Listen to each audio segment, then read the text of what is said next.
നമസ്കാരം. ഞാൻ ഇപ്പോൾ രാവിലെ 5 മണിയായി. ഞാൻ രാവിലെ ഊബറിന് പോവാണ്. ഇന്നത്തെ വീഡിയോ എന്ന് പറയുന്നത് നമുക്കിവിടെ കാനഡയിൽ ഈ ഊബർ ഓടിച്ച് അത്യാവശ്യം വലിയ കുഴപ്പമില്ലാതെ തരക്കേടില്ലാതെ ജീവിക്കാൻ പറ്റുമോ എന്നുള്ള ഒരു ചെറിയൊരു വീഡിയോ ആണ്. ഞാൻ ഊബർ ഓടിക്കാൻ തുടങ്ങിയപ്പോൾ തൊട്ട് പലരും എന്നോട് ചോദിച്ചായിരുന്നു, ഇൻസ്റ്റാഗ്രാമിലും ഒക്കെ ചോദിച്ചായിരുന്നു, ഊബർ എങ്ങനെയുണ്ട്, നമുക്ക് ലാഭമാണോ പോകുന്നതെന്നൊക്കെ ഉള്ളത്. എനിക്ക് ഊബർ, ഞാൻ ഗ്യാസ് അല്ല എൻ്റെ വണ്ടി, ഇലക്ട്രിക്കാണ്. അപ്പോൾ നോർമൽ വണ്ടിയുള്ളവർ തമ്മിലുള്ള വ്യത്യാസം കാണും. പക്ഷേ എന്തായാലും നമുക്ക് ഇന്നൊന്ന് ഊബറിന് പോയിട്ട് നമുക്ക് നോക്കാം. ഒരു ദിവസം ഇത്ര മണിക്കൂർ വർക്ക് ചെയ്താൽ നമുക്ക് എത്ര ഏൺ ചെയ്യാൻ പറ്റും എന്നുള്ള കാര്യങ്ങളൊക്കെ നോക്കാം. അതിൻ്റെ അഡ്വാൻറ്റേജും ഡിസഡ്വാൻറ്റേജസും ഒക്കെ നോക്കാം. അപ്പോൾ ഞാൻ രാവിലെ എന്തായാലും ഊബറിന് ഇറങ്ങുവാണ്. ഇപ്പോഴത്തെ എൻ്റെ ഒരു ജോലി എന്ന് പറയുന്നത് ഊബറും, പിന്നെ ഞാൻ അന്ന് കാണിച്ച മറ്റേ പച്ചക്കറി ഫ്രൂട്ട്സ് ഡെലിവറി, അതുപോലത്തെ 2 ജോലികൾ, ചെറിയ പാർട്ട് ടൈം ജോലികളും ഒക്കെയാണ്. അപ്പോൾ രാവിലെ പോയി കഴിഞ്ഞിട്ട് അഡ്വാൻറ്റേജ് എന്ന് പറഞ്ഞാൽ നമുക്ക് എയർപോർട്ട് ഓട്ടോ ഒക്കെ കിട്ടും ഊബറിന്. വെളുപ്പിനെ ആകുമ്പോഴേ ഒത്തിരി പേര് US-ലോട്ടൊക്കെ പോകാൻ ഉള്ള കാണും. അപ്പം ആ ഒരു ഓട്ടോ ഒക്കെ കിട്ടും. അതാണ് ഞാൻ ഈ രാവിലെ പോകുന്നത്. പിന്നെ ഞാൻ പോകുന്നത് ചിലപ്പോൾ ഉച്ചയ്ക്ക് പോകും. അപ്പോൾ ഉച്ചയ്ക്ക് പോകുമ്പോൾ ചിലപ്പോൾ ഊബർ ഈറ്റ്സ് കിട്ടും. ഊബർ ഈറ്റ്സില്ല, നമ്മുടെ ഫുഡ് ഡെലിവറിയൊക്കെ ഊബർ ഈറ്റ്സ് കിട്ടും. പിന്നെ ഞാൻ ചിലപ്പോൾ വൈകിട്ട് പോകും. അപ്പോൾ അങ്ങനെയാണ് എൻ്റെ ഒരു ഷെഡ്യൂൾ എന്ന് പറയുന്നത്. അപ്പം അതിങ്ങനെ മാറി മറിഞ്ഞൊക്കെ ഇരിക്കും. ഡിപ്പെൻസ്, എന്തെങ്കിലും വീട്ടിൽ ആവശ്യമുണ്ടെങ്കിൽ ചിലപ്പോൾ പോകത്തില്ല. അപ്പോൾ ഞാൻ ഇറങ്ങി. എന്തായാലും നമ്മൾ ഓൺലൈനാണ്. ഞാൻ ട്രിപ്പ് പ്രതീക്ഷിച്ചിരിക്കുകയാണ്. ഞാനിപ്പോൾ ഇവിടെ ഒരു മക്ഡൊണാൾഡ്സ് ഉണ്ട്. ഞാൻ സാധാരണ അവിടെ പോയി ഒരു കാപ്പിയൊക്കെ കുടിച്ചിട്ടാണ് പോകാറുള്ളത്. അപ്പോൾ ഞാൻ അങ്ങോട്ട് പോയിക്കൊണ്ടിരിക്കുക. അപ്പോൾ നമ്മുടെ വണ്ടിയിൽ ഇന്നത്തെ ചാർജ് എന്ന് പറയുന്നത് 450 കിലോമീറ്റർ റേഞ്ച് ഉണ്ട്. അത്യാവശ്യം ഇന്നൊരു ദിവസം ഓടാനുള്ളത് മതി. ഇപ്പം ഞാൻ പതിവ് പോലെ ഇവിടെ മക്ഡൊണാൾഡ്സിൻ്റെ അവിടെ എത്തി. ഇതാണ് മക്ഡൊണാൾഡ്സ്. ഞാൻ ഇവിടുന്ന് രാവിലെ ഒരു കാപ്പിയൊക്കെ കുടിച്ചിട്ടാണ് മിക്കവാറും ഊബറിന് പോകുന്നത്. നമ്മളിപ്പോൾ വീട്ടിൽ നിന്ന് ഇറങ്ങിയിട്ട് 20 മിനിറ്റായി. പക്ഷേ ഇതൊരു ഓട്ടം പോലും കിട്ടിയിട്ടില്ല. ഞാൻ 20-25 മിനിറ്റായി. ഞാനിപ്പോൾ ഇവിടെ കിടക്കുക, മക്ഡൊണാൾഡ്സിൻ്റെ ഇപ്പുറത്ത്. മക്ഡൊണാൾഡ്സ് അവിടെയാണ്, ആ സൈഡിലാണ്. ഇവിടെ ഞാനിങ്ങനെ കിടക്കുവാണ്. ചില ദിവസങ്ങളിൽ ഇങ്ങനെയാണ്, നമുക്ക് രാവിലെ ഒന്നും കിട്ടൂല, ഇങ്ങനെ നിൽക്കേണ്ടി വരും. ചിലപ്പോൾ ഒരു $10-30 വല്ലതും കിട്ടിയാലായി. പക്ഷെ ചില ദിവസം നല്ലപോലെ ചിലപ്പോൾ ഒരു 2.5 മണിക്കൂറിനുള്ളിൽ തന്നെ ചിലപ്പോൾ ഒരു $75-80 ഒക്കെ കിട്ടും. അത് എയർപോർട്ട് ഓട്ടം കിട്ടുന്ന സമയത്ത്. ചിലപ്പോൾ എയർപോർട്ട് ഓട്ടം കിട്ടി നമുക്ക് അവിടെ ആളിനെ ഡ്രോപ്പ് ചെയ്തിട്ട് അവിടുന്ന് ചിലപ്പോൾ വീണ്ടും ഒരു ഓട്ടം കിട്ടും. അതും ചിലപ്പോൾ ഒരു ലോങ് ആയിരിക്കും. അപ്പോൾ അങ്ങനെ രാവിലെ മിക്കവാറും മോർണിംഗ്സിൽ ഇതുപോലെ നല്ല രീതിയിൽ കിട്ടാറുണ്ട്. പക്ഷേ ചില ദിവസം ഒന്നും കിട്ടാറില്ല, ചുമ്മാ ഇങ്ങനെ വെയിറ്റ് ചെയ്തിരിക്കേണ്ടി വരും. അപ്പോൾ ഞാൻ ഈ ലൊക്കേഷൻ ഒന്ന് മാറ്റി പിടിച്ച് നോക്കട്ടെ. നമ്മൾ ഒരു ലൊക്കേഷനിൽ ഒരു 10 മിനിറ്റ് കൂടുതൽ നിൽക്കില്ലെന്നാണ് ഊബറിൻ്റെ ശാസ്ത്രം. അപ്പോൾ ലൊക്കേഷൻ ഒന്ന് മാറ്റി പിടിച്ച് നോക്കട്ടെ. നമുക്ക് ഒരു ട്രിപ്പ് കിട്ടിയിട്ടുണ്ട്. അത് ഇവിടുന്ന് ഒരു 6 മിനിറ്റ് ഉണ്ട്. നമ്മുടെ പിക്കപ്പ് ഇവിടെയാണ്. ഫസ്റ്റ് പിക്കപ്പ് വിന്നേഴ്സിലാണ് തോന്നുന്നു. ഇത് വിന്നേഴ്സിൻ്റെ വെയർ ഹൗസോ ഷോറൂമോ എന്താണ്. അപ്പോൾ നമ്മൾ നമ്മുടെ ഫസ്റ്റ് റൈഡറിനെ ഡ്രോപ്പ് ചെയ്തു. അത് ആക്ച്വലി വിന്നേഴ്സിൻ്റെ അവിടെ നല്ലായിരുന്നു പിക്കപ്പ്. അതിൻ്റെ തൊട്ടപ്പുറത്ത് തന്നെ ഒരു ലോങ് ടൈം കെയർ ഉണ്ടായിരുന്നു. അവിടെ നിന്നായിരുന്നു പിക്കപ്പ്. അപ്പോൾ എനിക്ക് ജസ്റ്റ് റൂട്ടൊന്ന് മാറിപ്പോയതാണ്. തൊട്ടിപ്പുറത്തെ സ്ട്രീറ്റ് ആയിരുന്നു. പിന്നെ അവർ ഡ്രോപ്പ് ചെയ്തും ഇതൊരു ലോങ് ടൈം കെയറിലാണ്. പുള്ളിക്കാരത്തി ഫിലിപ്പൈൻകാരിയാണ്. കാനഡയിൽ വന്നിട്ട് 15 വർഷമായി. ഇപ്പോൾ ലോങ് ടൈം കെയറിൽ വർക്ക് ചെയ്യുവാണെന്നൊക്കെ പറഞ്ഞിട്ട്.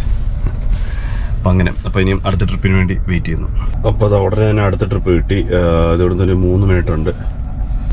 സോ നമ്മുടെ അടുത്ത ട്രിപ്പ് ഒരു ചെറിയ ട്രിപ്പായിരുന്നു. അത് ഇവിടെ ഈ കാർ സ്റ്റാറിൻ്റെ ഇവിടെ ഞാൻ ഇവിടെ ഡ്രോപ്പ് ചെയ്ത് പുള്ളിയെ അവിടുത്തെ എംപ്ലോയി ആണെന്ന് തോന്നുന്നു.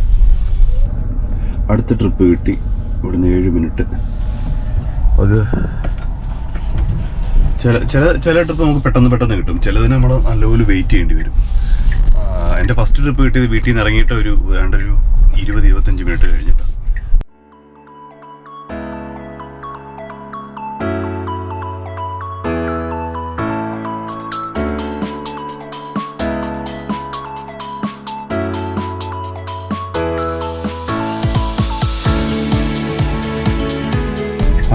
നമ്മുടെ അടുത്ത ഡ്രോപ്പ് ഇത് ഗോ സ്റ്റേഷനാണ്. ഇവിടെ ഡ്രോപ്പ് ചെയ്തത്. ഇപ്പോൾ ഗോ സ്റ്റേഷൻ എന്നൊക്കെ കേൾക്കുമ്പോൾ ആക്ച്വലി ഒരു നൊസ്റ്റാൾജിയാണ്. കാര്യം ഞാൻ ഡൗൺ ടൗണിലൊക്കെ ജോലി ചെയ്യുമ്പോൾ ഒത്തിരി ഗോയ്ക്കൊക്കെ പോയിട്ടുള്ളതാണ്. അപ്പോൾ ഇപ്പം ജോലി ഇല്ലാത്തതുകൊണ്ട് ഇപ്പോൾ ഗോ സ്റ്റേഷൻ, ഗോ ട്രെയിൻ എന്നൊക്കെ കാണുമ്പോൾ ഒരു നൊസ്റ്റാൾജിയാണ്. അപ്പോൾ അങ്ങനെ. അപ്പോൾ ഇങ്ങനെ അടുത്ത ഇപ്പോൾ ഒരു ടോട്ടൽ ഒരു 4 ട്രിപ്പ് എന്തോ കഴിഞ്ഞു. 4 ആണോ 5 ആണോ? 4 ട്രിപ്പ് കഴിഞ്ഞു. അപ്പം ഇനി അടുത്ത ട്രിപ്പിന് ഇവിടെ കുറച്ച് നേരം വെയിറ്റ് ചെയ്യാം. ഇത് ഗോ സ്റ്റേഷനാണ്. ഇവിടെ ഗോയുടെ പാർക്കിങ്ങിലോട്ടുണ്ട്. ഇവിടെ എവിടെയെങ്കിലും വെയിറ്റ് ചെയ്യാം കുറച്ച് നേരം, ഒരു 10 മിനിറ്റ്. അപ്പം ഞാൻ എന്തായാലും രാവിലത്തെ ഓട്ടം നിർത്തി. കാര്യം കുട്ടികളെ സ്കൂളിൽ കൊണ്ടുവിടാനുള്ള ടൈമായി. അപ്പോൾ ഓൾറെഡി ലേറ്റ് ആവും. ഇനി ഒരു ട്രിപ്പ് എടുത്തു കഴിഞ്ഞാൽ ഞാൻ വീട്ടിൽ ചെല്ലുമ്പോഴത്തേക്കിന് 8:45 9 മണിയായി. അപ്പോൾ അവർ സ്കൂളിൽ ചെല്ലാൻ ലേറ്റ് ആവും. അപ്പോൾ ഇപ്പോൾ രാവിലത്തെ ട്രിപ്പ് എന്ന് പറഞ്ഞാൽ 5 ട്രിപ്പ് കംപ്ലീറ്റ് ചെയ്തു. നോക്കിയോ, 5 ട്രിപ്പ് കംപ്ലീറ്റ് ചെയ്തു. $33.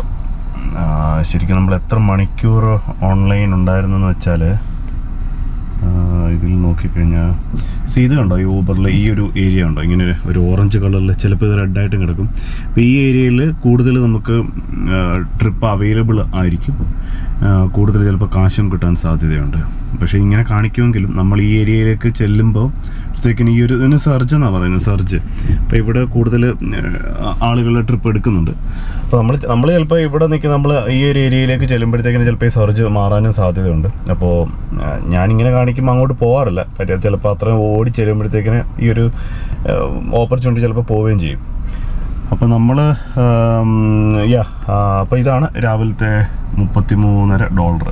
അപ്പം ഞാൻ ശരിക്കും 5:30 തൊട്ടായിരുന്നു ഓൺലൈൻ, 5:30 5:15 തൊട്ട് ഓൺലൈൻ. ഇപ്പോൾ 6:15 7:15 ഇപ്പോൾ സമയം 7:45. ഇപ്പോൾ 2.5 മണിക്കൂർ കൊണ്ട് $33.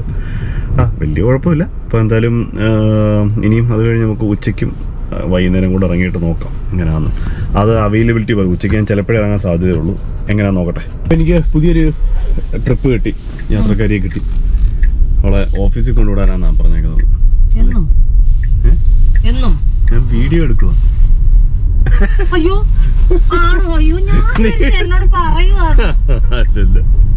ഞാൻ ഊബർ കഴിഞ്ഞിട്ട് വീട്ടിലെത്തി. ഇപ്പൊ പിള്ളേരെ സ്കൂളിൽ കൊണ്ടുവിട്ടു. ഇനി ഇവിടെ ഓഫീസിൽ കൊണ്ടുവരണം. അത് കഴിഞ്ഞിട്ട് ഇനി ഇച്ചിരി കഴിഞ്ഞിട്ട് അടുത്ത ട്രിപ്പിന് പോകണം. എന്തുണ്ട് എന്തെങ്കിലും പറയാനുണ്ടോ? പിന്നെ ജോലി കാര്യങ്ങൾ ആക്റ്റീവ്ലി തപ്പിക്കൊണ്ടിരിക്കുന്നു. ഇപ്പോൾ ജനുവരിയൊക്കെ ആയതുകൊണ്ട് ഇൻ്റർവ്യൂസ് ഒക്കെ കിട്ടുന്നുണ്ട്. ഒരു 2 ഇൻ്റർവ്യൂ ഒക്കെ കൊടുത്ത് അതിൻ്റെ റിസൾട്ടൊക്കെ ഇങ്ങനെ നോക്കിയിരിക്കുന്നു. അങ്ങനെ കാര്യങ്ങളൊക്കെ പോകുന്നു. എന്തുണ്ട് വിശേഷം? വേറെ വിശേഷമില്ല. ഒരുത്തിക്ക് ജോലി ഉള്ളതിൻ്റെ മടി.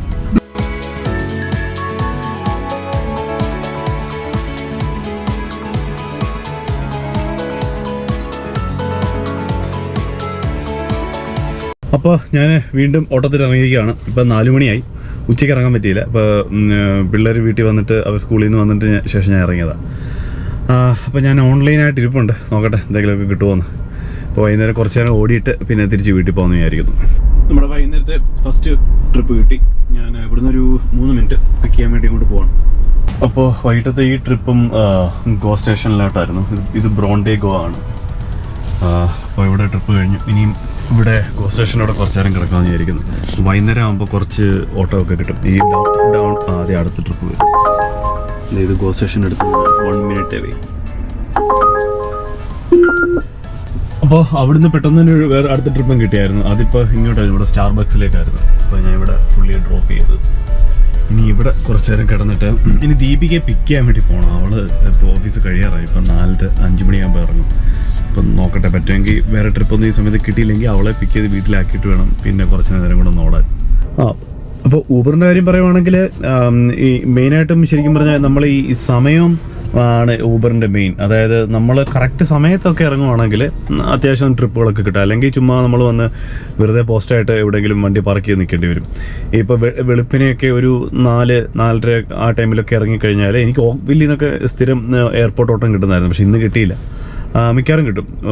പിന്നെ വൈകുന്നേരങ്ങളിൽ ഓഫീസ് ടൈമൊക്കെ വിട്ട് കഴിയുമ്പോൾ ഈ സമയത്തൊക്കെ ഈ ഗോ സ്റ്റേഷനിൽ നിന്ന് എനിക്ക് കുറച്ച് ഓട്ടം കിട്ടുന്നതാണ്. നമ്മുടെ വീടിൻ്റെ അടുത്താണ് ബ്രോണ്ടേ ഗോ എന്ന് പറഞ്ഞത്. അപ്പോൾ അവിടുന്ന് ഓട്ടം കിട്ടും. അങ്ങനെ കുറച്ച്. അപ്പോൾ ശരിക്കും പറഞ്ഞാൽ നമ്മൾ ഡൗൺ ടൗൺ സൈഡിൽ പോയാൽ, ടൊറൻഡോ ഡൗൺ ടൗണിൽ പോയി കഴിഞ്ഞാൽ അത്യാവശ്യം നല്ല ഓട്ടങ്ങൾ കിട്ടും. നമുക്ക് ഗ്യാപ്പില്ലാതെ ഓട്ടങ്ങൾ കിട്ടും. പക്ഷേ അവിടുത്തെ പ്രശ്നം എന്ന് പറഞ്ഞാൽ ട്രാഫിക്കാണ്. ഒരു കിലോമീറ്റർ പോകണമെങ്കിൽ ചിലപ്പോൾ ഒരു 10 മിനിറ്റ് അല്ലെങ്കിൽ 10-15 മിനിറ്റൊക്കെ എടുക്കും അതിനകത്ത്. അതുകൊണ്ട് ഞാൻ അവിടെ ചെന്ന് കഴിയുമ്പോൾ ഇപ്പോൾ ഡൗൺ ടൗണിലോട്ട് ഒരു ഓട്ടം കിട്ടിയാൽ തന്നെ അവിടെ ചെന്ന് കഴിയുമ്പോഴത്തേക്കിന് ഇത് ഓഫ്ലൈൻ ആക്കും. കാര്യം അവിടെ നിന്ന് ഒരു ഓട്ടം കിട്ടിക്കഴിഞ്ഞാൽ പിന്നെ ആ സിറ്റി കിടന്ന് കറങ്ങി ക്ഷീണിച്ചു പോകും. അതുകൊണ്ട് പിന്നെ ഞാൻ അവിടെ ഓടാറില്ല. അല്ലെങ്കിൽ മിസിസാഗ സ്ക്വയർ 1 സൈഡിലൊക്കെ പോയി കഴിഞ്ഞാൽ അത്യാവശ്യം നല്ല ഓട്ടം കിട്ടും. പിന്നെ സ്കാർബ്രോ അങ്ങനെ കുറച്ച് ഏരിയയിലൊക്കെ പോയി കഴിഞ്ഞാൽ നമുക്ക് സ്ഥിരം ഓട്ടം കിട്ടും. ഓഗ്വില്ല് ഇവിടെ വലിയ കുഴപ്പമില്ല. ഒരു കോള് വരുന്നു. ഞാൻ പറഞ്ഞത് ഓഗ്വില്ല് വലിയ കുഴപ്പമില്ല. പക്ഷെ ഓഗ്വില്ലേക്കാളും നമുക്ക് ഓട്ടവും ഈ ഊബർ ഈറ്റ്സും ഒക്കെ കൂടുതൽ കിട്ടുന്നത് മിസിസാഗ സൈഡിലും സ്കാർബ്രോ സൈഡിലും ഒക്കെ പോയാലാണ്. പിന്നെ ഇവിടെ വലിയ കുഴപ്പമില്ലാതെ ഒന്ന് അഡ്ജസ്റ്റ് നമുക്കൊരു പാർട്ട് ടൈം ആയിട്ട് ചെയ്യാൻ പറ്റിയതാണ് ഊബർ എന്ന് എനിക്ക് തോന്നുന്നത്. അല്ല നമുക്കൊരു ഫുൾ ടൈം ആയിട്ട് ചെയ്യാൻ പറ്റില്ല. ഇപ്പം ഞാനിപ്പോൾ വേറൊരു ജോലി അന്വേഷിക്കുന്ന ഒരു സമയമായതുകൊണ്ട് മാത്രം ചെയ്യുന്നതാണ് ഊബർ. ഇപ്പോൾ ഊബർ അല്ലാതെ പിന്നെ ഞാൻ പച്ചക്കറി ഫ്രൂട്ട്സ് ഡെലിവറിക്ക് പോകുന്നുണ്ട്. പിന്നെ ഞാൻ ആമസോൺ ഡെലിവറിക്ക് പോയായിരുന്നു ഒരു 2 ദിവസം. ആമസോൺ ഡെലിവറിക്ക് പോയപ്പോൾ എനിക്ക് ഒരു സംഭവം ഉണ്ടായി പെട്ടെന്ന് ഓർമ്മ വന്നത്. ഒരു ദിവസം ഇതുപോലെ കഴിഞ്ഞ അങ്ങേയാഴ്ച തോന്നുന്നു ഞാനൊരു ഡെലിവറിക്ക് വേണ്ടി പോയതാണ് ഒരു വീട്ടിലെ ബ്രാൻഫോർഡ് സൈഡിൽ ഒരു വീട്ടിൽ പോയതാണ്. ഒരു വലിയൊരു ടേബിൾ ഡെലിവറി ചെയ്യാൻ വേണ്ടി പോയതാണ്. ഇത്രയുണ്ട് സൈസ്. അപ്പോൾ വലിയ പാക്കറ്റ് തന്നെയായിരുന്നു. ഞാനത് പൊക്കിയെടുത്തോടെ കൊണ്ടുപോയപ്പോൾ പുള്ളി എന്നെ പ്രതീക്ഷിച്ച് നിൽക്കുമായിരുന്നു. അപ്പോൾ പുള്ളിക്ക് കണ്ടപ്പോൾ ഭയങ്കര സന്തോഷമായി. പുള്ളി പറഞ്ഞു താങ്ക് യു എന്നൊക്കെ പറഞ്ഞ്. പുള്ളി ഒരു ഗെയിമറാണ് കേട്ടോ. പക്ഷേ ഒരു നല്ല ഗെയിം ഭ്രാന്തനാണെന്ന് എനിക്ക് കണ്ടപ്പോൾ മനസ്സിലായി. അപ്പോൾ എന്നെ അകത്തോട്ട് വിളിച്ച് ഞാൻ അകത്തോട്ട് കൊണ്ട് വെച്ച് കൊടുത്തു. പുള്ളിക്ക് ഹെൽപ്പ് ചെയ്യാമെന്ന് ചോദിച്ചാൽ അകത്തോണ്ട് വെച്ച് കൊടുത്തു. ഇങ്ങനെ കുറച്ചേരൊക്കെ സംസാരിച്ച് കാര്യമായിട്ട് ഒരു 4 മിനിറ്റൊക്കെ സംസാരിച്ചു. അത് കഴിഞ്ഞ് ഒരു ബൈയൊക്കെ പറഞ്ഞ് ഞാൻ ഇറങ്ങിക്കഴിഞ്ഞ് ഞാൻ തിരിച്ച് കാറിൻ്റെ അടുത്ത് എത്തിയപ്പോൾ പുള്ളി എന്നെ പുറകിൽ നിന്ന് വിളിച്ചു. Sorry I forgot to ask you എന്നൊക്കെ പറഞ്ഞിട്ട് നമ്മുടെ വീട്ടിലാരെങ്കിലും വരുമ്പോൾ അയ്യോ സംസാരിച്ചിരുന്നു സമയം പോയി ചായ വേണം ചോദിക്കാൻ മറന്നു പോയെന്നല്ലേ. അതേപോലെ പുള്ളി എന്നോട് sorry I forgot to ask you do you want joints എന്ന്, അതായത് കഞ്ചാവ് വേണമെന്ന്. ഞാൻ പറഞ്ഞു വേണ്ട. ഞാൻ എന്നിട്ട് വണ്ടിയിൽ കയറിയിട്ട് ഞാൻ കണ്ണാടിയൊക്കെ പിടിച്ച് ഞാൻ നോക്കി. എന്നെ കണ്ടാൽ എനിക്ക് കഞ്ചാവാണെന്ന് തോന്നുമോ? ശരിക്കും തോന്നുമോ? കാനഡയിലെ രീതി ഇങ്ങനെ, നമ്മൾ ആരെങ്കിലും വീട്ടിൽ വന്നു കഴിഞ്ഞാൽ പോയ്ക്കാൻ കഞ്ചാവ് കൊടുത്തില്ലെങ്കിൽ അത് തറവാടിന് ഭയങ്കര മാനക്കേടാണ്. അത് ഭയങ്കര ഒരു പണ്ടിയ സംഭവമായിരുന്നു എനിക്കത്. തിരിച്ചു പോകാതെ പുള്ളിയോട് വിളിച്ചിട്ട് അയ്യോ ഞാൻ കഞ്ചാവ് ചോദിക്കുമ്പോൾ വേണമെന്ന് ചോദിക്കാൻ മറന്നുപോയി, സോറി കേട്ടോ. അപ്പോൾ അങ്ങനെ ആമസോണിൻ്റെ ഡെലിവറിക്ക് ഞാൻ ഒരു 2 ദിവസം പോയി. പക്ഷെ അത് മുതലാവത്തില്ലെന്ന് തോന്നി ഞാനങ്ങ് നിർത്തി. ഇച്ചിരി പണിയാണ്. കുറച്ച് നേരം കൂടെ തണുപ്പത്ത് നിർത്തായിരുന്നു. ഫാരിയ ഞാൻ ഇവളെ വീട്ടിൽ കൊണ്ടുവിട്ടിട്ട് വേണം ഇനി എനിക്ക് 2-3 ട്രിപ്പ് കൂടെ ഓടാൻ. ഓക്കെ, എങ്ങനെയുണ്ടായിരുന്നു? How was your day today? ജോലി കുറവായിരുന്നു. ഓക്കെ, ജോലിയുള്ളവരുടെ ഓരോരോ പ്രശ്നങ്ങൾ. ഞാനെന്തായാലും ഇന്നത്തെ ഓട്ടം മതിയാക്കി ഇവിടെ ടിം ഹോർട്ടൻസ് കയറിയൊരു കാപ്പിയൊക്കെ വാങ്ങിച്ചിരിക്കുകയാണ്. കാപ്പി കുടിച്ചിട്ട് തിരിച്ച് വീട്ടിലോട്ട് പോകുന്നതായിരിക്കുന്നു. കാര്യം എന്താ വെച്ചാൽ ഞാൻ ഊബർ ഓടിച്ചുകൊണ്ടിരുന്ന സമയത്ത് തന്നെ കൺസൾട്ടൻസികളിൽ നിന്നൊക്കെ എനിക്ക് കോൾ വന്നായിരുന്നു. ഈ ചില ഇൻ്റർവ്യൂവിൻ്റെ അവൈലബിൾ ആണോ എന്നൊക്കെ ചോദിച്ചിട്ട് അവർക്ക് റെസ്യൂമേ അയച്ചു കൊടുക്കാനൊക്കെ പറഞ്ഞ്. അപ്പോൾ ഇനി വീട്ടിൽ ചെന്നിട്ട് റെസ്യൂമേയൊക്കെ ഒന്ന് മോഡിഫൈ ചെയ്ത് അയച്ചു കൊടുക്കണം. മാർക്കറ്റ് ഇപ്പം ഞാനൊന്ന് ഒബ്സർവ് ചെയ്തിടത്തോളം ഈ ജനുവരി തൊട്ട് ഇപ്പം ന്യൂ ഇയർ കഴിഞ്ഞപ്പോൾ തൊട്ട് ഇച്ചിരി കോൾസൊക്കെ കൂടുതൽ വരാൻ തുടങ്ങിയിട്ടുണ്ട് കേട്ടോ. കഴിഞ്ഞൊരു ഒരാഴ്ചയായിട്ടൊക്കെ ഇച്ചിരി മാർക്കറ്റ് ഇച്ചിരി ആക്റ്റീവ് ആയിട്ടുണ്ടെന്ന് എനിക്ക് തോന്നുന്നു. ഇപ്പോൾ ജോലി നോക്കുന്നവർക്കൊക്കെ ഒരു സന്തോഷ വാർത്തയായിരിക്കുമല്ലോ അത്. ഈവൻ എനിക്ക് ഡിസംബറിൽ പോലും എനിക്ക് ഇൻ്റർവ്യൂ കിട്ടിയായിരുന്നു. ഈ ഹോളിഡേയ്സിൻ്റെ ടൈമിൽ പോലും എനിക്ക് ഇൻ്റർവ്യൂ കിട്ടിയായിരുന്നു. അപ്പോൾ അതിൻ്റെ റിസൾട്ട് ഞാൻ വെയിറ്റ് ചെയ്യുന്നുണ്ട്, ഒന്നും അറിഞ്ഞില്ല. അപ്പോൾ എന്തായാലും എനിക്ക് വീട്ടിൽ ചെന്നിട്ട് ഇനിയും റെസ്യൂമേക്ക് ഒന്ന് പ്രിപ്പയർ ചെയ്ത് അയച്ചു കൊടുക്കണം. അപ്പോൾ ഇന്നത്തെ ഊബറിൻ്റെ ഏണിങ്സ് എന്ന് പറയുന്നത് $45. ഞാൻ ശരിക്കും ഞാൻ കാണിക്കാം. $45. ഇത് ശരിക്കും ഞാൻ ഓൺലൈൻ ഇരുന്നത് ഇതാ ഇവിടെ കാണാം. 3 മണിക്കൂർ 18 മിനിറ്റ് മാത്രമേ ഓൺലൈൻ ഇരുന്നുള്ളൂ. അപ്പോൾ 3 മണിക്കൂർ കൊണ്ട് $45 എന്ന് പറയുന്നത് 1 മണിക്കൂർ $15. അതായത് ഒണ്ടാരിയോയിലെ മിനിമം വേജ്. കുഴപ്പമില്ലല്ലേ, നോട്ട് ബാഡ്. അപ്പോൾ നമ്മൾ 8 മണിക്കൂർ പോവുകയാണെങ്കിൽ ഒരു ആവറേജ് വെച്ച് നോക്കുവാണെങ്കിൽ ഒരു $120 കിട്ടും മിനിമം വേജ് വെച്ച് നോക്കുവാണെങ്കിൽ. പക്ഷേ ഇതല്ല നമുക്ക് അങ്ങനെ കൺസിസ്റ്റൻ്റായിട്ട് ഇത് തന്നെ കിട്ടണമെന്ന് നമുക്ക് പറയാൻ പറ്റത്തില്ല കേട്ടോ. കാര്യം ചില സമയത്തൊക്കെ ചുമ്മാതെ കിടക്കേണ്ടി വരും ഓട്ടമൊന്നുമില്ലാതെ. അത് കറക്റ്റ് സമയത്ത് കറക്റ്റ് സ്പോട്ടിലൊക്കെ പോയാൽ ചിലപ്പോൾ ഓട്ടം കിട്ടും. ഇതിനെ നമുക്കൊരു പാർട്ട് ടൈമായിട്ട് കൊണ്ടുപോകാനേ പറ്റുള്ളൂ ഊബറൊക്കെ. ഇപ്പം ഞാനിപ്പോൾ ഇത് ജോലി ഇല്ലാത്തതുകൊണ്ട് ഇതിനെ തെള്ളിക്കൊണ്ടിങ്ങനെ പോകുന്നേ ഉള്ളൂ. അപ്പോൾ നമ്മൾ കാനഡയിൽ പുതിയതായിട്ട് വരുന്ന ഒരാൾക്ക് ഇത് നമുക്ക് ഊബർ ഓടിക്കാൻ ഫുൾ ലൈസൻസ് വേണം. അതായത് ഒണ്ടാരിയോയിലെ G ലൈസൻസ് വേണം. G ലൈസൻസ് ഉണ്ടെങ്കിൽ ഊബർ ഓടിക്കാൻ പറ്റുള്ളൂ. അപ്പോൾ നമ്മളൊരു G ലൈസൻസ് എടുത്തിട്ട് വേറൊരു ജോലിക്ക് പോകുമ്പോൾ നമുക്ക് സാറ്റർഡേ സൺഡേ മാത്രം പോയിട്ട് ഊബർ ഓടിക്കുവാണെങ്കിൽ തന്നെ നമുക്ക് ഒരു മാസം ഒരു $10,200 ഉണ്ടാക്കാൻ പറ്റും. അത് ഊബറിന് മാത്രം ഓടിച്ച് ഇവിടെ ഒരു $6,000 വരെ ഉണ്ടാകുന്നവരുണ്ട് കേട്ടോ. അത് ഡ്രൈവിംഗ് ഒക്കെ അത്രയ്ക്ക് ഇഷ്ടമുള്ളവരാണ്. എനിക്കാണെങ്കിൽ ഡ്രൈവിംഗ് ഒട്ടും ഇഷ്ടമല്ലാത്തൊരു കാര്യം. അപ്പോൾ അങ്ങനെ. അപ്പോൾ ഇത്രയൊക്കെയുള്ള വീഡിയോ. ഇത് ജസ്റ്റ് ഒരു ഊബറിൻ്റെ, പലരും ചോദിച്ചായിരുന്നു ഊബർ ഓടിച്ചാൽ മെച്ചമുണ്ടോ, എത്ര കിട്ടുമെന്നൊക്കെ ചോദിച്ചായിരുന്നു. അപ്പോൾ ഞാൻ ജസ്റ്റ് ഒരു ആവറേജ് കാണിക്കാൻ വേണ്ടിയിട്ടാണ്. ഞാൻ ചിലപ്പം മാക്സിമം ഒരു $100 വരെയൊക്കെ ഓടാറുള്ളൂ ഡെയിലി. അതിൽ കൂടുതലോ ഞാൻ ഓടാറില്ല. ഇതിനെ കൊണ്ട് അത്രയും ഡ്രൈവിങ്ങേ പറ്റുള്ളൂ. അപ്പോൾ എന്തായാലും ഞാൻ ഈ വീഡിയോ ഇവിടെ നിർത്തുവാണ്. അപ്പോൾ ഞാൻ ഈ വീട്ടിലോട്ട് പോട്ടെ, കഴിഞ്ഞു. അപ്പോൾ നമുക്ക് എന്തായാലും അടുത്ത ആഴ്ച വേറെ നല്ലൊരു വീഡിയോ കാണാം. ബൈ.